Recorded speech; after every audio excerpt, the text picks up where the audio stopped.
Not long ago, I participated in a panel called Living Mercy in Daily Life.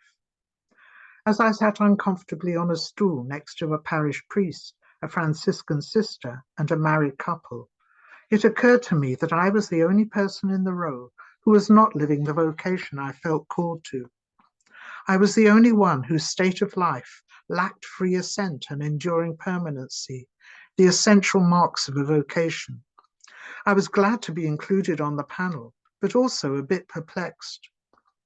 I was glad to be included because, according to a 2012 study, 1 in 5 adults ages 25 years and older, 42 million Americans, had never been married. The authors of the study concluded that if current trends continue, 1/4 of today's young adults will remain unwed into their 40s and 50s.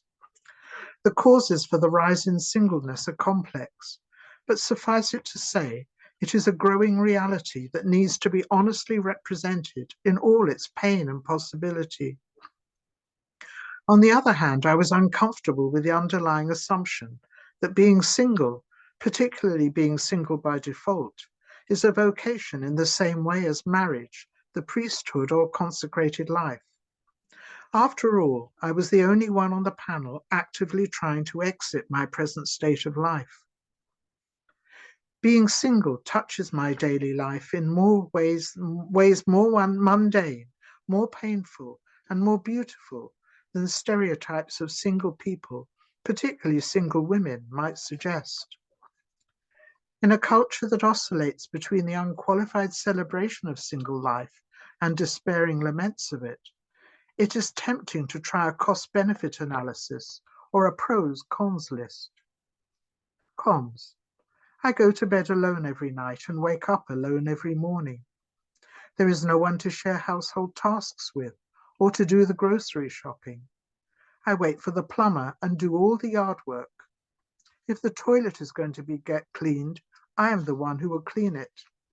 There's no one to pick a fight with when I'm feeling tired or cranky. I do not receive the tender embrace and soft sigh of my exhausted child as she leans her head on my shoulder right before she falls asleep.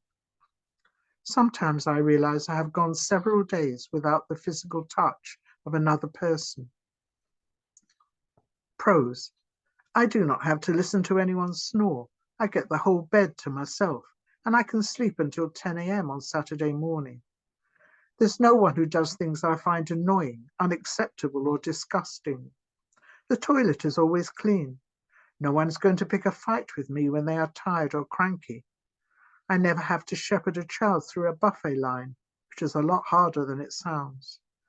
Theoretically, at least, there's no one who makes demands on my time or my attention when I'd rather be doing something else.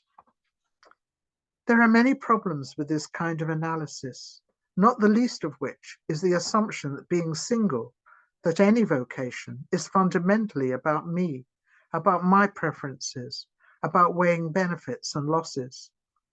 As seductive as this kind of thinking about vocation is, it is profoundly unchristian.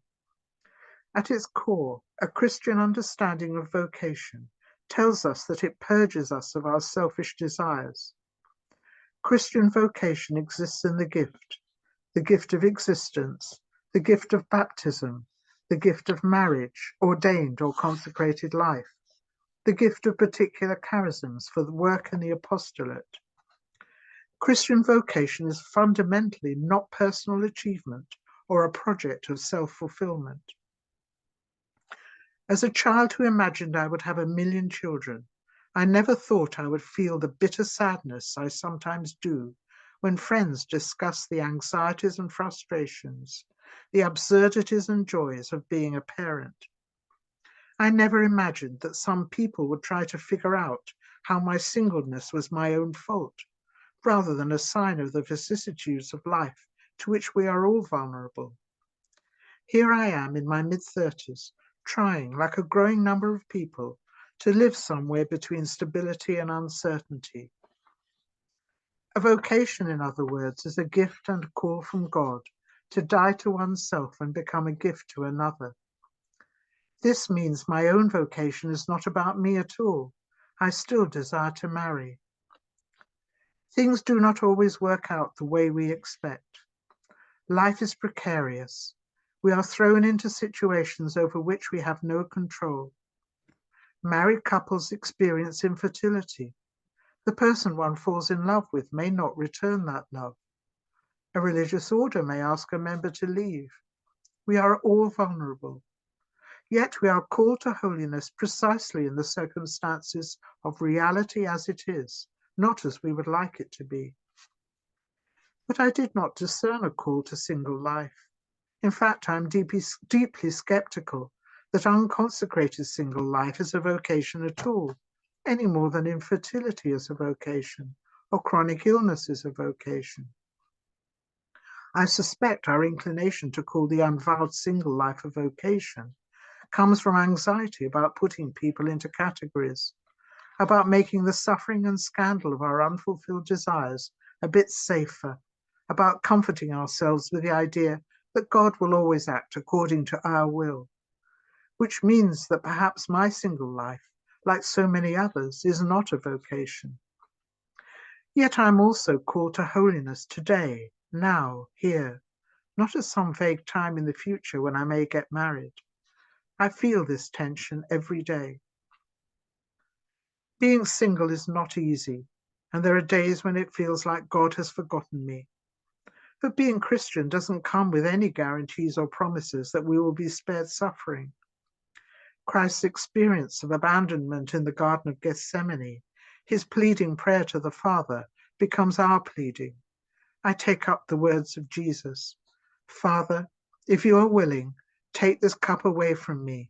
Still not my will, but yours be done.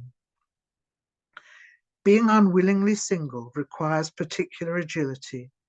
It means balancing commitment to particular people and practices, while also remaining open to the possibility of marriage. It has required me to navigate loneliness, desire, commitment, and stability in ways I never anticipated. The reality of being single is with me most days, as is the desire to share my life and body with another in marriage, to make a concrete and permanent commitment to another person before God in the church.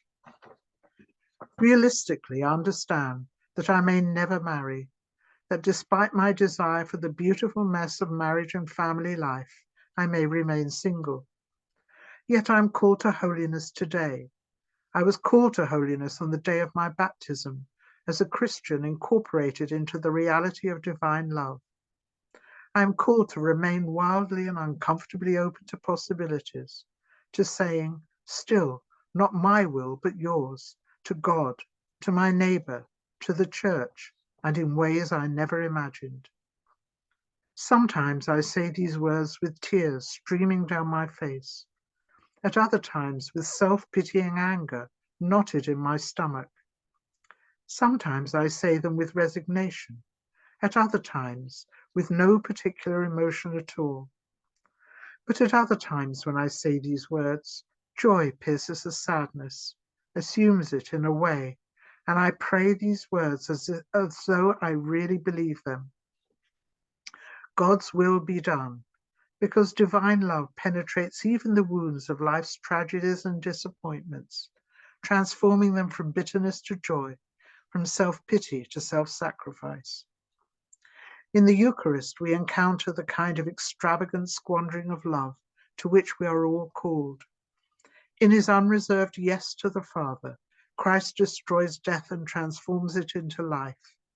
He takes up all of the ambiguity and tragedy that attends life and transfigures it into possibility and joy.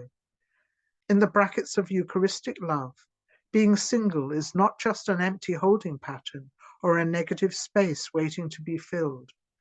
It becomes the freedom to give myself away in love in ways I hadn't imagined. To hold a squirming godchild during Mass so his parents could attend to his younger siblings. To change a diaper, to doze on my best friend's sofa while the children sleep upstairs so she and her husband can have a much-needed evening off. To spend my Sunday mornings catechizing children, to enter the wild spaces of life in community, to be available to say yes. No matter what shape or form my life takes, even if I don't marry until I'm 75, even if I never marry, as a Christian, I'm called to the wasteful, uncalculating expenditure of love, a love that only flows from the open heart of Christ, a love that makes the in-between fruitful, that makes time abundant. It is the love that transforms the ambiguity of being single into the freedom of saying, yes, your will be done. Perhaps this is not a vocation to a state of life, but simply and profoundly to being a Christian in a broken world.